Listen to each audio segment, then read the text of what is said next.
ಅದೇ ಸರ್ 28 ಜಾರಿ ಆಗೋದು ಖಂಡಿತ ಅನ್ಸರಿ 100% ಜಾರಿ. ಕನ್ಫ್ಯೂಷನ್ ಏನಂದ್ರೆ ಯಾಕಂದ್ರೆ ಕನ್ಫ್ಯೂಷನ್ ಮಾಡ್ಕೋಬೇಡ್ರಿ.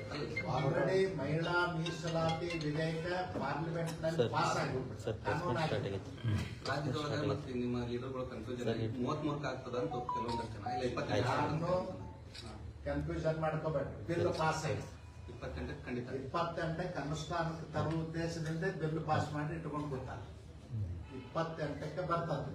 ಅದನ್ನು ತರುವುದಕ್ಕಿಂತಲೂ ಮೊದಲು ಮಾಡಬೇಕಾದದ್ದು ಏನಂದ್ರೆ ಜಾತಿ ಗಣತಿ ಜನಗಣತಿ. ಜಾತಿ ಗಣತಿ ಜನಗಣತಿ ಯಾಕೆ ಮಾಡ್ತೀವಿ ಅಂದ್ರೆ ಮಹಿಳೆಯರ ಸಂಖ್ಯೆ ಎಲ್ಲಿ ಹೆಚ್ಚದ, ಪುರುಷರ ಸಂಖ್ಯೆ ಎಲ್ಲಿ ಹೆಚ್ಚದ, ಅದರಲ್ಲಿ SC ಯಾವ ಸಂಖ್ಯೆದಲ್ಲಿ ಹೆಚ್ಚದ, ST ಯಾವ ಸಂಖ್ಯೆದಲ್ಲಿ ಹೆಚ್ಚದ. ಯಾಕಂದ್ರೆ ಮಹಿಳೆಯರಿಗೂ ಮೀಸಲಾತಿ ಒಳ ಮೀಸಲಾತಿ ಆಗ್ತದೆ.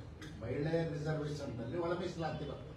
SC ST ಜನಾಂಗಕ್ಕೆ ಪರ್ಸೆಂಟೇಜ್ ಫಿಕ್ಸ್ ಆಗ್ತದೆ. ಸರ್ ಇದು ಅಂದ್ರೆ ಜನರಲ್ ಕನ್ಫ್ಯೂಷನ್ ಅಂದ್ರೆ ಮಹಿಳಾ ಮೀಸಲಾತಿ ಮತ್ತು ಈ ಕ್ಷೇತ್ರ ಮರು ವಿಂಗಡಣೆ ಗೊಂದಲ. ಕ್ಷೇತ್ರ ಮರು ವಿಂಗಡಣೆ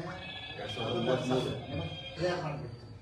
ಕ್ಷೇತ್ರ ಮರು ವಿಂಗಡಣೆ ಅನ್ನೋದಲ್ಲ ಡಿಲಿಮಿಟೇಷನ್ ಕಮಿಟಿ ಅಂತ ಯಾರಾದರೂ ಒಬ್ಬರನ್ನ ರಿಟೈರ್ಡ್ ನ್ಯಾಯಾಧೀಶರನ್ನ ನೇಮಿಸಿ ಅದನ್ನ ವರದಿ ತಯಾರು ಮಾಡಿ ಡಿಲಿಮಿಟೇಷನ್ ಮಾಡ್ತಾರೆ. 2008ರಲ್ಲಿ ಮಾಡಿದ್ರು. ಮಾಡಿದ ಮೇಲೆ ಕೆಲವು ಚೇಂಜಸ್ಗಳಾದವು. ರಿಸರ್ವೇಶನ್ ನಿಮ್ಮ ಸಿರಟ್ಟಿ ಉದಾಹರಣೆಗೆ ಸಿರಟ್ಟಿ ಕ್ಷೇತ್ರ ಮರು ವಿಂಗಡಣೆ 2033 ಆಗುತ್ತೆ. ಮಹಿಳಾ ಮೀಸಲಾತಿ 2028. ಡಿಲಿಮಿಟೇಷನ್ ಕಮಿಟಿ ಸೆಟಪ್ ಆಗಿಲ್ಲ. ಈಗಲೇ ಆಗ್ತದ ಆಗುದಿಲ್ಲ ಅಂತ ಈಗ ನಾವು ಹೇಳಲಿಕ್ಕೆ ಸಾಧ್ಯ ಇಲ್ಲ. ಅದು ಪಾರ್ಲಿಮೆಂಟ್ ನಲ್ಲಿ ಬಿಲ್ ಪಾಸ್ ಆಗಿ ಕಮಿಟಿ ಅಂದ್ರೆ ಆಯೋಗ ಬರ್ತದೆ. ಡಿಲಿಮಿಟೇಷನ್ ಕಮಿಷನ್ ರಾಜ್ಯ ಸರ್ಕಾರ ಮಾಡಿತ್ತು ಸರ್. ಈ ಒಂದು 6 ವರ್ಷದಿಂದ ರಾಜ್ಯ ಸರ್ಕಾರ ಎರಡನೇದು ನೀವು 1 ನೇಷನ್ 1 ಚುನಾವಣೆ ಹೇಳಿದ್ರೆ ಅದು ಸಪರೇಟ್. ಈಗಾಗಲೇ ರಾಮನಾಥ್ ಕೋವಿಂದ್ ಅವರು ವರದಿಯನ್ನ ಕೊಟ್ಟಿದ್ದಾರೆ. ಸರ್ ರಾಜ್ಯ ಸರ್ಕಾರ ಒಂದು ಕ್ಷೇತ್ರ ಪುನರ್ವಿಂಗಡಣೆ ಬಗ್ಗೆ ಒಂದು ಸಮಿತಿ ರಚನೆ ಮಾಡುತ್ತೆ.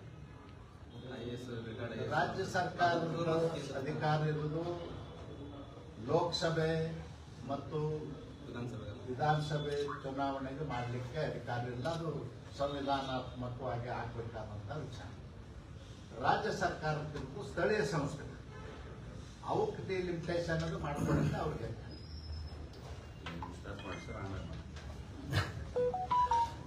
ಮಾಧ್ಯಮದ ಎಲ್ಲ ಗೆಳೆಯರಿಗೆ ಮತ್ತೊಮ್ಮೆ ಸ್ವಾಗತವನ್ನು ಮಾಡ್ತೇನೆ. ಸಿದ್ದರಾಮಯ್ಯನವ್ರ ಸರ್ಕಾರ, ಕಾಂಗ್ರೆಸ್ ಸರ್ಕಾರ ಅಧಿಕಾರಕ್ಕೆ ಬಂದು 2.5 ವರ್ಷ ಆಗಬೇಕು. 2.5 ವರ್ಷದಲ್ಲಿ ಒಂದೇ ಒಂದು ಅಭಿವೃದ್ಧಿ ಕೆಲಸ ಕಾರ್ಯಗಳನ್ನು ಮಾಡಿಲ್ಲ. ಬಂಡತನದಿಂದ ನುಡಿದಂತೆ ನಡೆದಿದ್ದೇವೆ, 5 ಗ್ಯಾರಂಟಿ ಕೊಟ್ಟಿದ್ದೀವಿ ಅಂತ ಹೇಳಿ ವೋಟ್ ಬ್ಯಾಂಕ್ ರಾಜಕಾರಣನೇ ಮಾಡಿದ ಹೊರತು ಅಭಿವೃದ್ಧಿ ಬಗ್ಗೆ ಲಕ್ಷ್ಯ ಕೊಟ್ಟಿಲ್ಲ. ಒಂದೇ ಒಂದು ನೀರಾವರಿ ಯೋಜನೆಗಳಾಗ್ತಾ ಇಲ್ಲ, ರಸ್ತೆಗಳಾಗ್ತಾ ಇಲ್ಲ. ನಗರ ಪ್ರದೇಶಗಳಲ್ಲೂ ಕೂಡ ರಸ್ತೆಗಳಲ್ಲಿ ಓಡಾಡುವಂತ ಪರಿಸ್ಥಿತಿ ಇಲ್ಲ. ನಿನ್ನೆ ತಾವೇ ಮಾಧ್ಯಮದವ್ರು ತೋರಿಸಿದ್ರೆ ಒಬ್ಬ ಸ್ಕೂಟರ್ದ ಮೋಟರ್ ಸೈಕಲ್ ಬಿದ್ದು ಹಾಸ್ಪಿಟ್ಲ್ ಹೋಗಿ 2.5 ಲಕ್ಷ ಆಗ್ತದಂತ ಬಿಲ್ ಆಪರೇಷನ್ ಮಾಡಿ ಕೈಕಾಲು ಮುಟ್ಕೊಂಡು. ಅದಕ್ಕೆ ಇಂಥ ಒಂದು ಕೆಟ್ಟ ಸರ್ಕಾರವನ್ನ ಸ್ವಾತಂತ್ರ್ಯದ ಒಂದು 75 ವರ್ಷದಲ್ಲಿ 75 ವರ್ಷ ಅಂತ ಯಾಕೆ ಹೇಳಿದೆ ಅಂದ್ರೆ 79 ಆದ್ರೂ ಚುನಾವಣೆ ಆದದ್ದು ಮೊದಲನೇದು ದೇಶದ 1952. ಅಲ್ಲಿಂದ ಇಲ್ಲಿವರೆಗೂ ಇಂಥ ಭ್ರಷ್ಟ ಕೆಟ್ಟ ಸರ್ಕಾರ, ಅಭಿವೃದ್ಧಿ ಶೂನ್ಯ ಸರ್ಕಾರವನ್ನು ನಾವು ನೋಡಿಲ್ಲ. ಬೆಲೆ ಏರಿಕೆ ಅಂತೂ ಗಗನಕ್ಕೆ ಹೋಗಿದಾವೆ. ಪ್ರತಿಯೊಂದರದ್ದು ರಾಜ್ಯ ಸರ್ಕಾರ ಬೆಲೆ ಹೆಚ್ಚು ಮಾಡಿದೆ. ಇವತ್ತು ಸರಾಯಿ ಕುಡಿಯೋರು ಶಾಪ ಆಗ್ತಾ ಇದ್ದಾರೆ. ಕುಡಿದವ್ರ ಭೇಟಿ ಆಗ್ಬೇಕು. ಸಂಜೆನಾಗ ಬೈತಾರೆ 400 ಪಟ್ಟು ಹೆಚ್ಚು ಮಾಡ್ಯಾರ.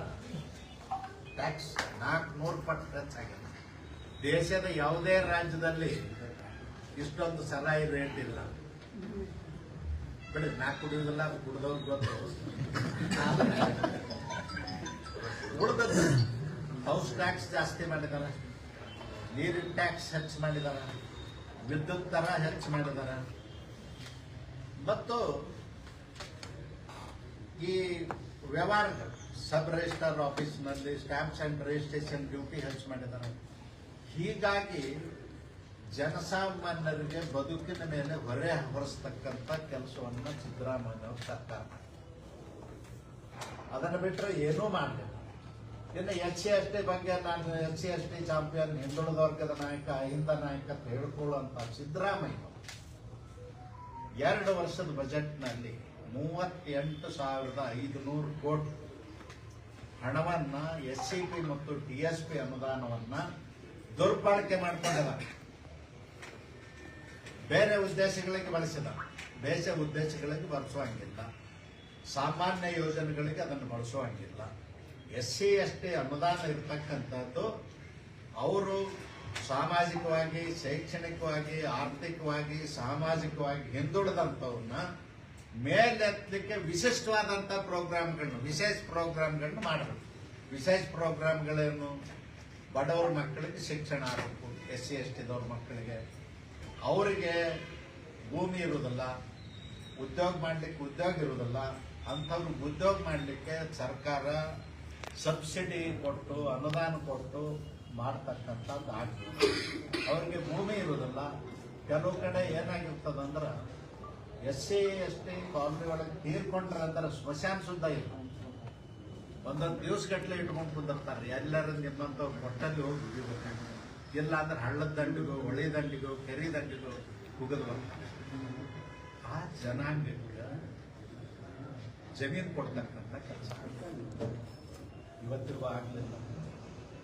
ಕುಡಿಯ ನೀರಿನ ಯೋಜನೆಗಳಿಗೆ ಕೇಂದ್ರ ಸರ್ಕಾರ JJMದೊಳಗೆ 50% ಹಣ ಕೊಡ್ತಾರೆ. ಇವರು ಮ್ಯಾಚಿಂಗ್ ಗ್ರಾಂಟ್ 50% ಕೊಟ್ಟು ಯೋಜನೆಗಳನ್ನ ಮಾಡಬೇಕು, ಮಾಡಲಿಕ್ಕೆ ತಯಾರಿಲ್ಲ. ಮಾಡಿದಂಥ ಯೋಜನೆಗಳು ಕೂಡ JJM ಮತ್ತು ಒಬ್ಬರ ಮನೆಗೂ ನೀರು ಬರಲಾರ್ದಂಗೆ ಮಾಡಿರ್ತಾರೆ. ಅದಕ್ಕೆ ಭ್ರಷ್ಟಾಚಾರನೇ ಮೂಲ ಕಾರಣ, ಬೇರೆ ಇಲ್ಲ. ಅದಕ್ಕೆ ಈ ಸರ್ಕಾರಕ್ಕೆ ಇಡೀ ಶಾಪ ಹಾಕ್ತಕ್ಕಂಥದ್ದು 6 ಕೋಟಿ ಜನ ಇವತ್ತು ಮಾಡ್ತಾರೆ. ಇದರ ಮಧ್ಯದಲ್ಲಿ ನೆಮ್ಮದಿಯಿಂದ ಬದುಕಲಿಕ್ಕೂ ಕೂಡ ಅವಕಾಶ ಮಾಡಿಕೊಡ್ತೀವಿ. ದಿನನಿತ್ಯ ಧರ್ಮಗಳ ಮಧ್ಯೆ ಹುಡಿ ಹಿಂಡತಕ್ಕಂಥ ಕೆಲಸ, ಬಡದಾಟ ಹಚ್ಚತಕ್ಕಂಥ ಕೆಲಸ, ಜಾತಿಗಳ ಮಧ್ಯೆ ವಿಷ ಬೀಸತಕ್ಕಂಥ ಕೆಲಸ. ಅದು ಅಲ್ಲದೇನೆ ಒಂದು ಆಶ್ಚರ್ಯಕರ ಸಂಗತಿ ಅಂದ್ರೆ, ಒಂದು ಹಿಂದೂಗಳದ್ದು ಯಾವ್ದಾದ್ರು ಹಬ್ಬ ಬಂತು ಅಂದ್ರೆ ಅಲ್ಲಿ ಕೋಮ ಸೌಹಾರ್ದತೆ ಹಾಳಾಗ್ತದ, ಕೋಮ ಗಲಭೆ ಆಗ್ತದ, ಇವರೇ ಗುಲ್ಲಿ ಹಬ್ಬಿಸ್ಬಿಡುದು. ಪೊಲೀಸರನ್ನ ಕಳಿಸಿ ದಾಂಧಲೆ ಮಾಡ್ಲಕ್ಕ ಪೊಲೀಸರು ಬಂದು ಯಾರು ನೆಮ್ಮದಿಯಿಂದ ಹಬ್ಬ ಹರಿದಿನಗಳನ್ನ ಮಾಡುವಂತ ವ್ಯವಸ್ಥೆ ಕೂಡ ಇಲ್ಲದಂಗೆ ಮಾಡ್ತಾರೆ. ಸರ್ಕಾರದ ಕೆಟ್ಟ ಆಡಳಿತ ನೀತಿ ಕಾರಣ. ನಾನು ಹೇಳ್ತೇನೆ, ಒಂದು ಹಿಂದೂ ಹಬ್ಬ ಬರಲಿ, ಮುಸಲ್ಮಾನರ ಹಬ್ಬ ಬರಲಿ, ಕ್ರೈಸ್ತರ ಹಬ್ಬ ಬರಲಿ, ಜೈನರದ ಹಬ್ಬ ಬರಲಿ, ಅವ್ರು ನೆಮ್ಮದಿಯಿಂದ ಪ್ರಾಚೀನ ಕಾಲದಿಂದಲೂ, ಪುರಾತನ ಕಾಲದಿಂದಲೂ ಎಲ್ಲರೂ ಸೇರಿ ಮಾಡತಕ್ಕಂಥ ಒಂದು ವ್ಯವಸ್ಥೆ ಇತ್ತು. ಯಾರು ಮಾಡಿಲ್ಲ. ಈಗ ಕಲ್ಲೊಗದಾರ ಗಣಪತಿ ಮೇಲೆ ಅಂತ ಅದು ಸರ್ಕಾರದ ವೈಫಲ್ಯ, ಸರ್ಕಾರದ ನಿರ್ಲಕ್ಷ್ಯ, ಸರ್ಕಾರ ದುರುದ್ದೇಶದಿಂದ ಇಂಥ ಕೆಲಸಗಳನ್ನ ಮಾಡ್ತದಂತ ಹೇಳಬೇಕಾಗ್ತದೆ. ಅದನ್ನ ತಡೆಗಟ್ಟುವ ಶಕ್ತಿ ಇರಲಿಲ್ಲ ಅಂದ್ರೆ ವಿಧಾನಸೌಧ 3ನೇ ಮಹಡಿ ಒಳಗೆ ಇರಬಾರ್ದು, ಬಿಟ್ಟು ಹೋಗ್ಬೋದು. ಇವತ್ತೊಂದು ಹಬ್ಬ ಬಂತು ಅಂದ್ರೆ ಎಲ್ಲರೂ ಖುಷಿಯಿಂದ, ಇವತ್ತು ಮುಸಲ್ಮಾನರ ಹಬ್ಬ ಬಂದ್ರೆ ಹಿಂದೂಗಳನ್ನ ಕರಿತಿದ್ರು ಊಟ ಮಾಡ್ಲಿಕ್ಕೆ ಅವ್ರ ಮನೆಗೆ, ಹಿಂದೂಗಳ ಹಬ್ಬ ಇದ್ರೆ ಮುಸಲ್ಮಾನರು ಕರಿತಿದ್ರು. ಆ ನೆಮ್ಮದಿನ ಹಾಳು ಮಾಡಿಬಿಟ್ರು. ವಿಷ ಬೀಜ ಬಿತ್ತುದಂದ್ರೆ ಸಿದ್ದರಾಮಯ್ಯನವ್ರ ಸರ್ಕಾರ ನಂಬರ್ 1. ಅವಶ್ಯನೇ ಇಲ್ಲ. ಯಾಕೆ ಒಂದು ಹಬ್ಬ ಬಂತಂದ್ರೆ ಖುಷಿಯಿಂದ ಎಲ್ಲ ಊರವ್ರು ಮಾಡ್ತಿದ್ರು ಇಲ್ಲ? ನೀವು ಮಾಡದಂದ್ರೆ ಹಳ್ಳಿಯವ್ರು ಇದ್ದೀರಿ, ಮಾಡ್ತಿದ್ರು ಇಲ್ಲ? ಇವತ್ತು ಮೊಹರಂ ಬಂತಂದ್ರೆ ನಾವೇ ಮಾಡ್ತಿದ್ದೀವಿಲ್ಲ? ನಮ್ಮಯ್ಯಾಗ ದೇವ್ರು ಬಂದಂಗ ಅಲ್ಲಾ ದೇವ್ರು ಹಿಡ್ಕೊಂಡು ಕುಣಿದಾಡ್ತಿದ್ವಿ, ನಾವೇ ಮಾಡ್ತಿದ್ದೀವಿಲ್ಲ? ಯಾವ ಊರ್ನಾಗ ಮುಸಲ್ಮಾನರಿಲ್ಲ ಆ ಊರ್ನಾಗ ಸುತ್ತ ಮೊಹರಂ ಆಚರಿಸ್ತೀವಿ, ನಾವೇ ಕುಂದ್ರಿಸ್ತೀವಿ. ಇದು ಕೋಮ ಸೌಹಾರ್ದತೆ ಅಲ್ಲ. ಕೋಮ ಸೌಹಾರ್ದತೆಗೆ ಧಕ್ಕೆ ತರ್ತಕ್ಕಂಥ ಕೆಲಸ ಸಿದ್ದರಾಮಯ್ಯನವ್ರ ಸರ್ಕಾರ ನಿರಂತರವಾಗಿ ಮಾಡ್ತಾ ಇದೆ. ಮೊನ್ನೆ ತಾವೇ ತೋರಿಸಿದ್ರು, ನೋಡಿದೆ ಪಾಪ ಚಾಮುಂಡಿ ಬೆಟ್ಟಕ್ಕೆ ಹೋಗು ಹೆಣ್ಣು ಮಗಳು ನಿಂದಿರಿಸಿ ಪೊಲೀಸ್ ಜೀಪ್ನಾಗ ಹತ್ತಿಸ್ಕೊಂಡು ಕೇಸ್ ಹಾಕ್ತೇವೆ ಅಂತಾರೆ. ನಿಮಗೆ ನಾಚಿಕೆ ಆಗಿದೆ ಏನಪ್ಪ? ಅವ್ರು ಹೆಣ್ಮಕ್ಳು ಗುಂಪು ಕಟ್ಕೊಂಡು ಬಂದಾರ, ಒಂದು 50 ಮಂದಿ ಅಂತಂದಾರ, ಏನಾದ್ರು ಗಲಾಟೆ ಮಾಡ್ತಾರಂದ್ರೆ ಮುಂಜಾಗ್ರತೆ ಮಾಡಿರಂದ್ರೆ ಒಬ್ಬಕ್ಕೆ ಹೆಣ್ಮಕ್ಳು ಕೈಯಾಗ ಪೂಜಾ ಸಾಮಾನು ಇಟ್ಕೊಂಡು ಬಂದಾರ. ನಾ ಚಾಮುಂಡಿ ಬೆಟ್ಟಕ್ಕೆ ಹೋಗ್ಬೇಕಂತ ಕಣ್ಣೀರು ಹಾಕ್ತಾರೆ. ಇದು ಮನುಷ್ಯತ್ವ ಇಲ್ಲದಂತ ಸರ್ಕಾರ. ಇವತ್ತು ಹಬ್ಬಗಳು ಬಂದು ಅಂದ್ರೆ ಕೋಮ ಸೌಹಾರ್ದತೆ ಕೆಡಿಸುವಂತದಕ್ಕೆ ಬಂದಾವ ಅನ್ನುವಂತ ಮನಸ್ಥಿತಿ ಆಗ್ಬಿಟ್ಟದ ಈ ಸರ್ಕಾರದ್ದು. ಪೊಲೀಸರ ಕಳಿಸಿ ಅಲ್ಲಿ ನೀ ಜೆಂಡ ಹಚ್ಚಬೇಡ, ನೀ ಭಗವಾ ಧ್ವಜ ಹಿಡಿಬೇಡ, ನೀ ಹಸಿರು ಧ್ವಜ ಹಿಡಿಬೇಡ, ನಿಮ್ಮ ಕೆಲಸ ಅನ್ನೋದು ಧಾರ್ಮಿಕ ಕೆಲಸ ಅವ್ರು ಮಾಡ್ಕೊಳ್ತಾರೆ. ನೀವು ಬಂದೋಬಸ್ತ್ ಮಾಡೋದಷ್ಟೇ ನಿಮ್ಮ ಕೆಲಸ. ಗಣಪತಿ ಇಲ್ಲಿ ಕುಂದರ್ಸ್ಬೇಡ, ಅಲ್ಲಿ ಗಣಪತಿ ಇವತ್ತಿಂದ ಅಲ್ಲ, ಸಿದ್ದರಾಮಯ್ಯನವ್ರಿಗೆ ಗೊತ್ತಿರ್ಲಿಕ್ಕಿಲ್ಲ. 2ನೇ ಶತಮಾನ 3ನೇ ಶತಮಾನದಲ್ಲಿ ಹಿಂದೂ ದೇವಾಲಯಗಳನ್ನು ಎಲ್ಲೆಲ್ಲಿ ಕಟ್ಟಿದ್ದಾರೆ. ಒಳಗೆ ಹೋಗ್ಬೇಕಾದ್ರೆ ತೊಲಬಾಗಲ್ ಮೇಲೆ ಗಣೇಶನ ಚಿತ್ರ ಇದೆ, ಗಣೇಶನ ವಿಗ್ರಹಗಳು. ಒಳಗಡೆ ಹೋಗ್ಬೇಕಾದ್ರೆ ಗಣೇಶನ ವಿಗ್ರಹಗಳದಾವ. 5ನೇ ಶತಮಾನ 6ನೇ ಶತಮಾನ ಹಳೆ ದೇವಸ್ಥಾನ ನೋಡ್ರಿ, ಗಣೇಶನ ವಿಗ್ರಹ ಇರ್ಲಾರ್ದು ಒಂದು ದೇವಸ್ಥಾನನೂ ಇಲ್ಲ. ಗಣಪತಿಗೆ ಯಾಕೆ ನೀವು ನಿರ್ಬಂಧ ಮಾಡ್ತೀರಿ? ವಾದ್ಯಗಳನ್ನ ಹಚ್ಚಬೇಡ್ರಿ ಅಂತೀರಿ, ಡೆಕೋರೇಷನ್ ಮಾಡಬೇಡ್ರಿ ಅಂತೀರಿ. ನಂದ ಚಿತ್ರದುರ್ಗ ಮತ್ತು ಗಿರಿಯವರದ್ದು ನಿನ್ನೆ ಬಗೆಹರಿಸಿ ಬಂದಿರಿ. ಇದು ಒಳ್ಳೆ ಆಡಳಿತ ಕೊಡುವ ಲಕ್ಷಣನೂ ಅಲ್ಲ. ಒಂದು ಪ್ರಜಾಪ್ರಭುತ್ವದಲ್ಲಿ ಇಂಥ ಕೆಟ್ಟ ಸರ್ಕಾರ ಇರಬಾರ್ದು. ಅದಕ್ಕೆ ನಾನು ಸಿದ್ದರಾಮಯ್ಯನವ್ರಿಗೆ ಆಗ್ರಹ ಮಾಡ್ತೇನೆ, ನೀವು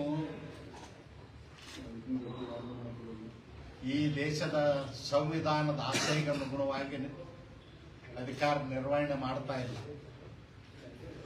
ಭ್ರಷ್ಟಾಚಾರ, ಸ್ವಜನ ಪಕ್ಷಪಾತ, ಕೋಮ ಸೌಹಾರ್ದತೆಯನ್ನು ಹಾಳು ಮಾಡ್ತಕ್ಕಂಥ ಅದಕ್ಕೆ ಹೆಸರುವಾಸಿ ಆಗಿದೆ ದೇಶದಲ್ಲಿ. ಅದಕ್ಕೆ ಇನ್ನಾದರೂ ತಿದ್ದುಕೊಂಡ್ರೆ ಒಳ್ಳೆಯದು, ಇರದಿದ್ದರೆ ಜನ ದಂಗೆ ಹೇಳೋದಕ್ಕಿಂತಲೂ ಮುಂಚೆ ತಿದ್ದುಕೋಬೇಕು ಹೇಳುವಂಥ ಪ್ರಯತ್ನವನ್ನು ಮಾಡ್ತಾರೆ. ಈಗ ಇನ್ನು ಒಳಮೀಸಲಾತಿ ಎಂತ ದೊಡ್ಡ ದುರಂತ. 30 ವರ್ಷಗಳ ಕಾಲ ಒಳಮೀಸಲಾತಿ ಸ್ವಲ್ಪ ಹಿನ್ನೆಲೆ ಸ್ವಲ್ಪ ಇದೆ. ಈ ದೇಶಕ್ಕೆ ಸ್ವಾತಂತ್ರ್ಯ ಬಂದ ನಂತರ ಮಹಾತ್ಮ ಗಾಂಧೀಜಿಯವರಾಗಿರ್ಬೋದು, ಸರ್ದಾರ್ ವಲ್ಲಭಭಾಯಿ ಪಟೇಲ್ರಾಗಿರ್ಬೋದು, ಪಂಡಿತ್ ಜವಾಹರ್ಲಾಲ್ ನೆಹರೂರವರಾಗಿರ್ಬೋದು, ಜಗಜೀವನ್ ರಾಮ್ರವರಾಗಿರ್ಬೋದು, ಅಂಬೇಡ್ಕರ್ ಆಗಿರ್ಬೋದು, ಎಲ್ಲರೂ ಪ್ರಯತ್ನ ಮಾಡಿ ಯಾರು ಸಾಮಾಜಿಕವಾಗಿ, ಶೈಕ್ಷಣಿಕವಾಗಿ, ಆರ್ಥಿಕವಾಗಿ ಹಿಂದುಳಿದಿದ್ದಾರೋ, ಶೋಷಣೆಗೊಳಗಾಗಿದ್ದಾರೋ, ಮನುಷ್ಯನಿಂದ ಮನುಷ್ಯನ ಶೋಷಣೆ ಆಗ್ತಾ ಇದೆ, ಜಾತಿ ಹೆಸರಿನಲ್ಲಿ, ಧರ್ಮದ ಹೆಸರಿನಲ್ಲಿ ಅವ್ರನ್ನ ಮುಖ್ಯವಾಹಿನಿಗೆ ತರಬೇಕು ಅಂತ ಹೇಳಿ 1950ರಲ್ಲಿ ಮೀಸಲಾತಿ ಯೋಜನೆಯನ್ನು ದೇಶದಲ್ಲಿ ತಂದಾಗ 6 ಜಾತಿಗಳ SC-ಯಲ್ಲಿದ್ದು, 6 ಜಾತಿಗಳ ST-ಯಲ್ಲಿದ್ದು 15%, 3%, 18% ರಿಸರ್ವೇಷನ್ ಕೊಟ್ಟಿದ್ರೆ ನಮಗೆಲ್ಲ ಅವ್ರು ಸಣ್ಣವ್ರು ಕೂಡ ನಾವು ಸರ್ವಿಸಿಗೆ ಅದು ಅರ್ಜಿ ಹಾಕಾಗ 18% ಬರ್ತದೆ. ಅದಕ್ಕೆ 18% ಅಂದ್ರೆ SC ST 15 SC 3 ST. ಸ್ವಾತಂತ್ರ್ಯ ನಂತರ ST-ಯಲ್ಲಿ 56 ಜಾತಿಗಳಾಗಿವೆ, SC-ಯಲ್ಲಿ 101 ಜಾತಿಗಳಾಗಿವೆ. ಕೆಲವ್ರನ್ನ ಸ್ಪರ್ಧೆ ಮಾಡಿ ಪೈಪೋಟಿ ಮಾಡಿ ರಿಸರ್ವೇಷನ್ ಪಡ್ಕೊಳ್ಳುವಂಥ ಶಕ್ತಿ ಇರಲಾರ್ದವ್ರು ಕಳೆದ 30 ವರ್ಷದಿಂದ ಹೋರಾಟವನ್ನು ಮಾಡಬೇಕು. ಏನು ಹೋರಾಟವನ್ನು? ಒಳಮೀಸಲಾತಿ ನಮ್ಮ ಜನಸಂಖ್ಯೆಗೆ. ಅವರೇ SM ಕೃಷ್ಣ ಅವರೊಂದು ಕಮಿಟಿಯನ್ನು ನೇಮಿಸಿದ್ರು.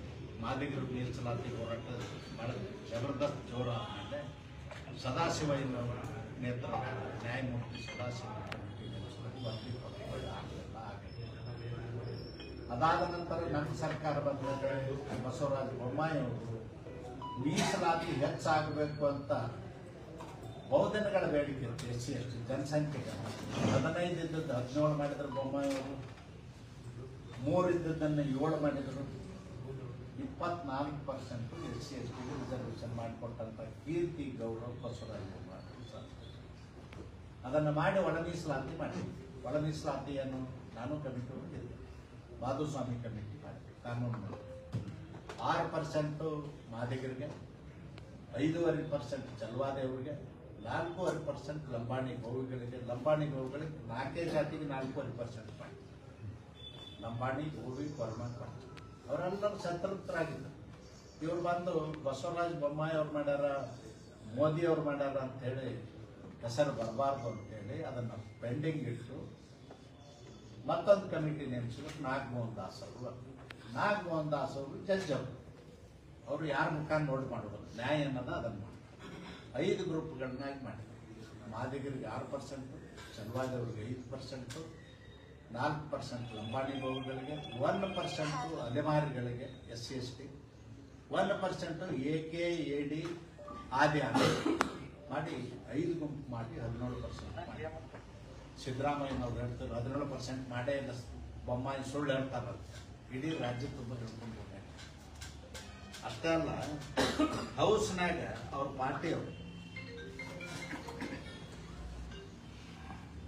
ಡಿಸ್ಕಷನ್ ತಗೊಂಡು ವಿಷಯ ಯಾರು ವಿರೋಧ ಪಕ್ಷದ ನಾಯಕ BK ಹರಿಪ್ರಸಾದ್ ಚರ್ಚೆ ಮಾಡಿದ್ರು. ಅದನ್ನೇನೋಳು ಆಗೇ ಇಲ್ಲ.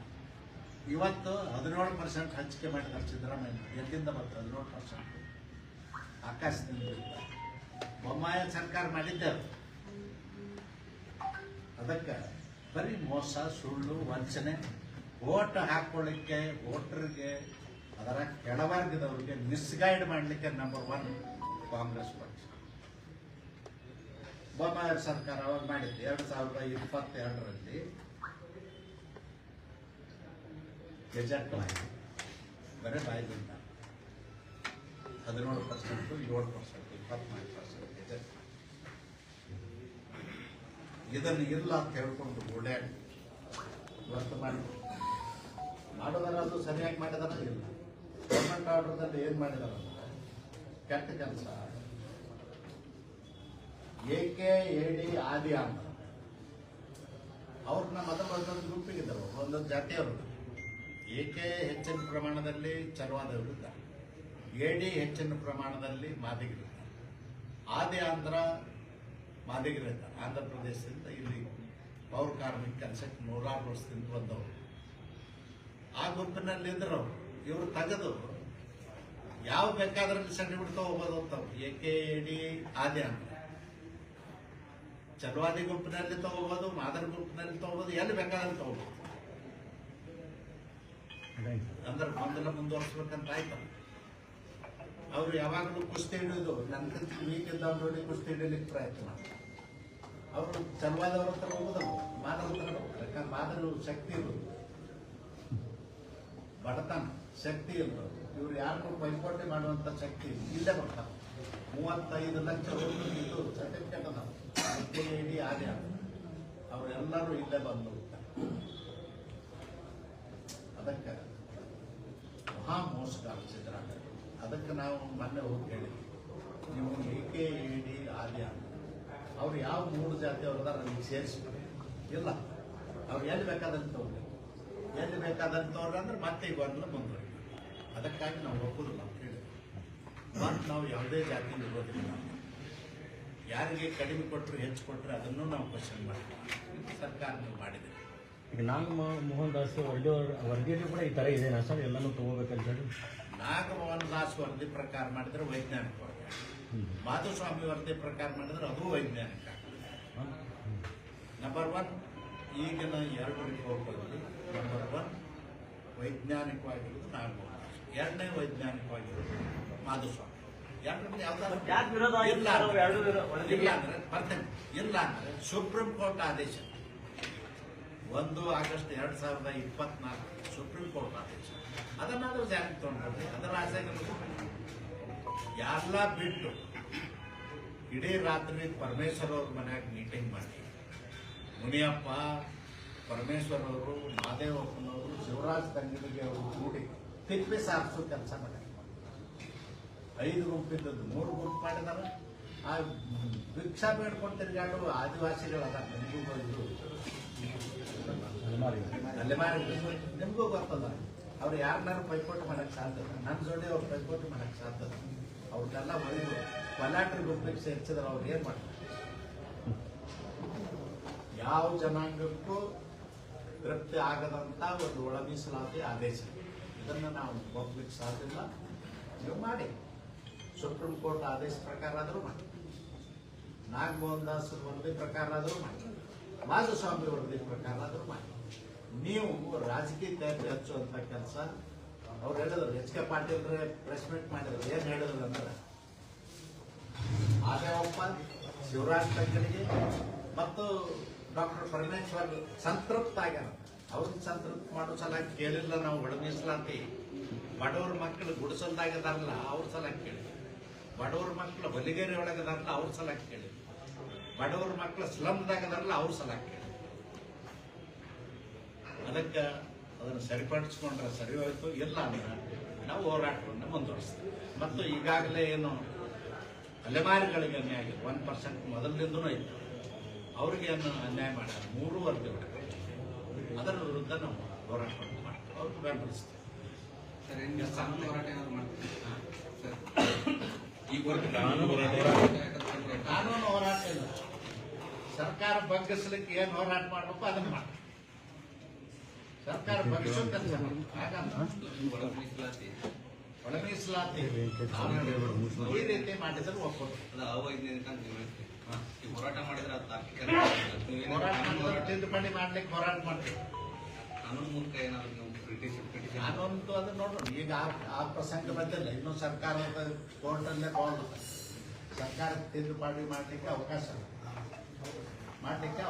ಮಾಡ್ತಾ ಇದ್ರೆ ನಾವು ಮುಂದೆ ಏನ್ ಮಾಡ್ತೀವಿ. ಶಾಸಕರನ್ನು ಮುಸ್ಲಿಮರಾಗಿ ಹುಟ್ಟಬೇಕು ಅನ್ನುವಂತ ಹೇಳಿಕೆಯನ್ನ ರಾಜ್ಯದಲ್ಲಿ ಗೊಂದಲ ಹುಟ್ಟೋದು ಯಾಕೆ? ಈಗ ಆಗ್ಬಿಡೋದು, ಈಗ ಆಗ್ಬಿಟ್ರೆ ಮುಗಿಸಲ್ಲ. ಮತ್ತೆ ಹುಟ್ಟೋದು ಬೆಳೆಯೋದು ಈಗ ಆಗ್ಬಿಟ್ರೆ ಮಗಳು. ಧರ್ಮಸ್ಥಳ ಪ್ರಕರಣದ ಬಗ್ಗೆ ಅವ್ರು ಮಾಡಿರ್ತಕ್ಕಂಥ ಅವ್ರ ಹೆತ್ತ ತಾಯಿ ತಂದೆಗೆ ಮೋಸ,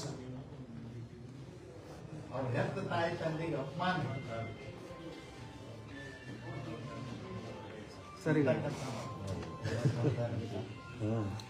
ಓಟಿನ ಸಲಾಗಿ MLA ಆಗೋ ಸಲಾಗಿ ನಾವು ತಂದೆ ತಾಯಿಯನ್ನೇ ಬದಲು ಮಾಡ್ತೀವಿ ಅನ್ನೋ ಪರಿಸ್ಥಿತಿಗೆ ಬಂದರೆ ಏನ್ ಹೇಳ್ಬೇಕು?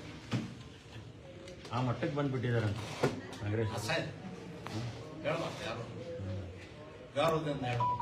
ಅವ್ರು ಯಾರೇ ಮುಸಲ್ಮಾನರಿದ್ದರೆ ಗೌರವದಿಂದ ಅವ್ರು ನಾನು ಇಸ್ಲಾಂದವ, ಕ್ರೈಸ್ತರಿದ್ದರೆ ನಾನು ಗೌರವದಿಂದ ನಾನು ಕ್ರೈಸ್ತಂತೆ. ಈಗ ನಾ ಹಿಂದೂ ಅದೇನೆ, ಅಭಿಮಾನದಿಂದ ಹೇಳ್ತೀನಿ. ನಾನು ಹಿಂದೂ, ನಮ್ಮಪ್ಪ ಹಿಂದೂ, ನಮ್ಮ ಅವ್ವ ಹಿಂದೂ, ನಮ್ಮ ಮುತ್ತೆ ಹಿಂದೂ.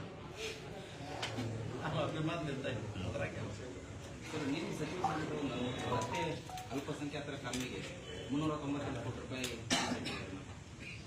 ಡೆವಲಪ್ಮೆಂಟ್ ಕೊಡ್ತಿದ್ರೆ ಯಾವುದೇ ಇದಕ್ಕೆ ಕೊಡ್ತೀವಿ, ಸರಿ ಸಮಾನವಾಗಿ ಕೊಡ್ಬೇಕು. ಆ ಊರಿನಲ್ಲಿ ವ್ಯತ್ಯಾಸ ಮಾಡಿ ಭೇದ ಭಾವ ಹುಟ್ಟಿಸುವಂತ ಕೆಲಸ ಮಾಡಿಲ್ಲ. ಈಗ ಗದಗಿಗೆ ಕೊಡ್ತೀವಿ ತಿಳ್ಕೊಂಡು, ಅಥವಾ ನಮ್ಮೂರಿಗೆ ಮುದೋಳಕ್ಕೆ ಕೊಡ್ತೀವಿ, 300 ಕೋಟಿ ರೂಪಾಯಿ ಮುದೋಳದ ಡೆವಲಪ್ಮೆಂಟ್ ಸಲ ಹೋರಾಟ ಕೊಡ್ತೀವಿ. ಎಲ್ಲರಿಗೂ ಮಾಡಿ ಎಲ್ಲಿ ಅವಶ್ಯ. ಡೆವಲಪ್ಮೆಂಟ್ ಯಾವಾಗಲೂ ನೀಡ್ ಬೇಸಿಸ್. ಓಲೈಕೆ ರಾಜಕಾರಣ ಈಗ ಹಂಗೆ ಗ್ಯಾರಂಟಿ ಹೆಸರ ಮೇಲೆ ಓಟ್ ಹಾಕಿ ಮೋಸ ಮಾಡಿ ಹಂಗೆ ಮೋಸ ಆಗಲ್ಲ. ಸರ್, ಈಗ ಧರ್ಮಸ್ಥಳ ಪ್ರಕರಣಕ್ಕೆ ಸಂಬಂಧಪಟ್ಟಂಗೆ ಸರ್, ಮತ್ತು ಇನ್ನೂ 5 ಶವಗಳ ಇದಾವಂತ ಹೇಳಿ ಸೌಜನ್ಯ ಅವರ ಸಹೋದರ ಹೇಳ್ತಾ ಇದ್ದಾರೆ. ಇದ್ರ ಬಗ್ಗೆ ಏನು ವಿಶ್ಲೇಷಣೆ ಮಾಡ್ತಾರೆ ಸರ್ ಧರ್ಮಸ್ಥಳ ವಿಷಯ? ನೀವೇ ನೋಡಿದ್ರೆ ಈಗ ಬಹುಶಃ 2 ತಿಂಗಳಿಗೆ ಇನ್ನೊಂದು 5 ಕಾಣಿಸ್ತದೆ. everyday 24/7 ಎಲೆಕ್ಟ್ರಾನಿಕ್ ಮೀಡಿಯಾ ಕನ್ನಡದ ಚಾನಲ್ಗಳನ್ನ ಆನ್ ಮಾಡಿದ್ರೆ ಬರೀ ಅದೇ ನೋಡಿದ್ವಿ. ಸುಳ್ಳಂತಾಗಿದೆ. ಮೊದಲನೇದು ಈ ಸರ್ಕಾರ ಮಾಡಿದ ಅಪರಾಧ SIT ಮಾಡಬೇಕು. ಅವ್ರು ಮಾಡ್ಬೇಕಂತಂದ್ರೆ ಆಯ್ತು. ಈಗ ಯಾರೋ ಒಬ್ರು ಕಂಪ್ಲೇಂಟ್ ಕೊಡಕ್ಕೆ ಬಂದರು ಪೊಲೀಸ್ ಸ್ಟೇಷನ್, ನಿಯಮಾನುಸಾರ ಕಂಪ್ಲೇಂಟ್ ಕೊಡು, SP ಅದನ್ನು ನೋಡಪ್ಪ ಇನ್ವೆಸ್ಟಿಗೇಷನ್ ಮಾಡಿ ಇಷ್ಟ ರಂಪಾಟ್ ಮಾಡಿ ದೇಶದಲ್ಲಿ ಅಷ್ಟೇ ಅಲ್ಲ ಹೊರದೇಶದಲ್ಲೂ ಕೂಡ ಅಪಪ್ರಚಾರ ಮಾಡುವಂಥ ಕೆಲಸ. ಅದೊಂದು ಧಾರ್ಮಿಕ ಸಂಸ್ಥೆ. ಇವತ್ತು ಮಂಜುನಾಥ ಸ್ವಾಮಿ ದೇವಾಲಯ ಧಾರ್ಮಿಕ ಸಂಸ್ಥೆ ಅದು.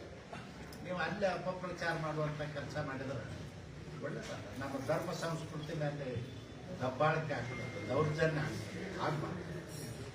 ತಪ್ಪು ಮಾಡಿದ್ರೆ ಯಾರೇ ಇರಲಿ ಕ್ರಮ ತಗೊಳ್ಳಿ. ಈಗ ಅಕಸ್ಮಾತ್ ಮರ್ಡರ್ ಮಾಡಿದ್ರೆ ಮರ್ಡರ್ ಕಾನೂನು ಅದ, ಅದರ ಪ್ರಕಾರ ಮಾಡಿ. ಕೋರ್ಟ್ ಅದ, ಅದರ ಪ್ರಕಾರ ಶಿಕ್ಷೆ ಆಗಲಿ. ಬಿಟ್ಟು ಅಪಪ್ರಚಾರದ ಕೆಲಸ ಏನು ಮಾಡ್ತಾ ಇದ್ದಾರೆ, ಇದು ಪ್ರಾಮಾಣಿಕತೆ ಕೆಲಸ ಅಲ್ಲ, ಅಪಪ್ರಚಾರದ ಕೆಲಸ ಇದು. ಅವ ಇಲ್ಲಿ ಹೇಳೋಣ ಅಲ್ಲಿ ಹೇಳೋದು, ಅವ ಅಲ್ಲಿ ಹೇಳೋಣ ಅಲ್ಲಿ ಆಡೋದು, ಇಲ್ಲ ಅನ್ನೋದು ಮಣ್ಣಾಗ ಎಲ್ಲೂ ಕರಿ ಹೋಗ್ಯಾವ ಅಂತ ಹೇಳುದು. ಮಣ್ಣಾಗ ಎಲ್ಲೂ ಕರಗ್ತಾವ. ಮಣ್ಣನ್ಯಾಗ ಎಲ್ಲೂ ಕರಗ್ತಾವ, 10 ವರ್ಷನಾಗ ಕರಗ್ತಾವ. ಎಂತ ಮೂರ್ಖತನ. ಸರ್ ಒಂದು ನಮ್ದು ಕನ್ಕ್ಲೂಷನ್, ಈಗ ಕೇಂದ್ರದ ಜಾತಿಗಣತಿ ಬರ್ತದೆ. ಈಗ ರಾಜ್ಯದಲ್ಲಿ ಈಗ ಹಿಂದುಳಿದ ವರ್ಗಗಳ ಈ ಪಟ್ಟಿ ಇದೆಯಲ್ಲ, ಇದೇ ರೆಫರೆನ್ಸ್ ಮೇಲೆ ಅವ್ರು ಮಾಡೋದು ಸಪರೇಟ್ ಒಳ್ಳೆಯದರ ವಿಷಯ ತಗರಿ. ಈ 22 ಅದನ್ನು ನಾನು ಸಂಪೂರ್ಣವಾಗಿ ವಿರೋಧ ಮಾಡ್ತೇನೆ. ಯಾಕೆ ವಿರೋಧ ಮಾಡ್ತೇನೆ? ಅವರೇ ನೇಮಿಸಿದಂತ ನಾಗಮೋಹನ್ ದಾಸ್ ಅವರು ಈಗಾಗಲೇ SC ಸರ್ವೆ ಮಾಡಿದ್ದಾರೆ. 101 ಜಾತಿದು ಸರ್ವೆ ಆಗಿದೆ. ಅದಕ್ಕಾಗಿ ತಿರುಗಿ ಮತ್ತೆ 2 ತಿಂಗಳಿಗೊಮ್ಮೆ ಸರ್ವೆ ಮಾಡಿ ಗೊಂದಲ ಸೃಷ್ಟಿ ಮಾಡುವಂತ ಹುನ್ನಾರ. ಅದಕ್ಕಾಗಿ ಅದನ್ನು ಒಪ್ಪಲಿಕ್ಕೆ ಸಾಧ್ಯ ಇಲ್ಲ.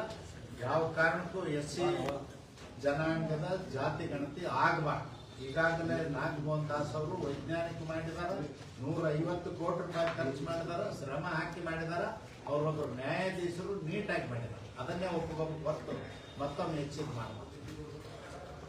ಎಸ್ ಸರ್, ನಾನು ಹೇಳ್ತಾ ಇದ್ದು ಕೇಂದ್ರದ ಜಾತಿ ಗಣತಿ. ಈಗ ಹಿಂದುಳಿದ ವರ್ಗಗಳ ಪಟ್ಟಿಯಲ್ಲಿ ಏನ್ ಜಾತಿ ಅದಾವ, ಇದೇ ರೆಫರೆನ್ಸ್ ಮೇಲೆ ಅವ್ರ ಜಾತಿ ಗಣತಿ ಮಾಡ್ತಾರೆ. ಕೇಂದ್ರದ ಪಟ್ಟಿ ಸಪರೇಟ್ ಇದೆ. ಕೇಂದ್ರದ ಪಟ್ಟಿ ಸಪರೇಟ್.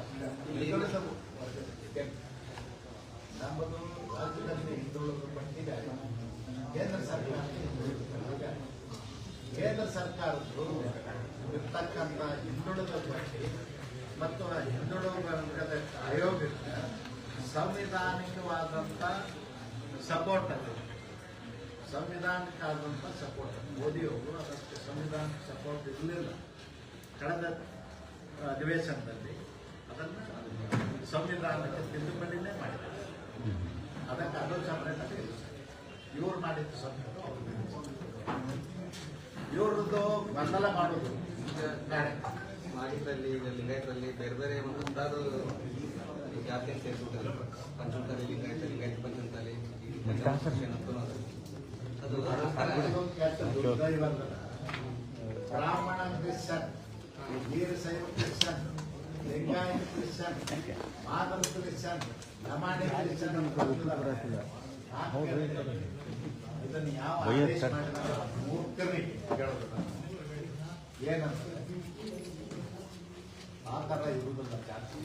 ಈಗ ನಾನು ಹಿಂದೂ ಇದೆ, ನಾನು ಬಿಟ್ಟು ಇಸ್ಲಾಂಗೆ ಹೋದ್ನು ಅಥವಾ ಕ್ರಿಶ್ಚನ್ಗೆ ಹೋದ್ನು, ನನ್ನ ಹಿಂದಿಂದು ಪೂರ್ವ ಇದು ಧರ್ಮ ಬರೋದೇ ಇಲ್ಲ. ನೀವು ಹೇಳಬೇಕಾದದ್ದು XYZ ಕ್ರಿಶ್ಚನ್ ಆಗಿದ್ರು ಕ್ರಿಶ್ಚನ್ ಅಂತ ಹೇಳ್ಬೇಕು, ಮುಸ್ಲಿಂ ಆಗಿದ್ರೆ ಮುಸ್ಲಿಂ ಅಂತ ಹೇಳ್ಬೇಕು. ಮತ್ತು ಅವನು ಹಿಂದಿನ ಮಾದರಾವ್ ಅಂತ ಬರೆಯುವುದು, ಬ್ರಾಹ್ಮಣರಾವ್ ಅಂತ ಬರೆಯುವುದು, ಲಿಂಗಾಯತರಾವ್ ಅಂತ ಬರೆಯುವುದು ಯಾವ ರೀತಿ ಅವಕಾಶನೇ ಇಲ್ಲ ಕಾನೂನಿನಲ್ಲಿ. ಒಮ್ಮೆ ಧರ್ಮಾಂತರ ಆದ್ರೆ ಅವನು ಯಾವ ಹೊಸ ಧರ್ಮಕ್ಕೆ ಹೋಗಿರ್ತಾನೆ ನಿಯಮಾನುಸಾರ ಆ ಧರ್ಮದ ಆಗ್ತಾನೆ ಹೊರತು ಅವರು ಪೂರ್ವಾಶ್ರದ ಸಂಬಂಧ ಕಳೆದು ಹೋಗ್ಬಿಡ್ತಾವ. Yes sir, thank you.